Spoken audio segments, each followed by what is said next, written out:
وَلَئِن سَأَلْتَهُم مَّنْ خَلَقَ السَّمَاوَاتِ وَالْأَرْضَ لَيَقُولُنَّ اللَّهُ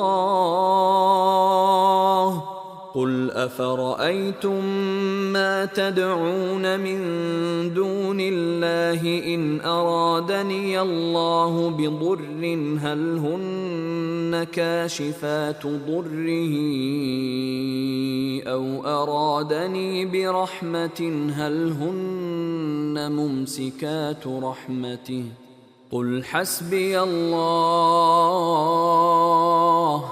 عَلَيْهِ يَتَوَكَّلُ الْمُتَوَكِّلُونَ۔ اگر آپ ان سے پوچھیں کہ آسمان و زمین کو کس نے پیدا کیا ہے تو یقیناً وہ یہی جواب دیں گے کہ اللہ نے۔ آپ ان سے کہئیے کہ اچھا یہ تو بتاؤ جنہیں تم اللہ کے سوا پکارتے ہو، اگر اللہ مجھے نقصان پہنچانا چاہے تو کیا یہ اس کے نقصان کو ہٹا سکتے ہیں؟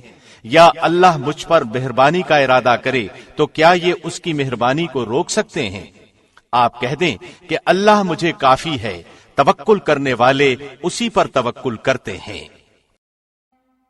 And if you asked them, who created the heavens and the earth, they would surely say, Allah. Say, then have you considered what you invoke besides Allah?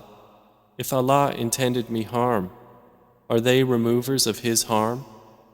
Or if He intended me mercy, are they withholders of His mercy?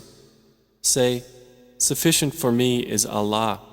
Upon Him alone rely the wise reliers.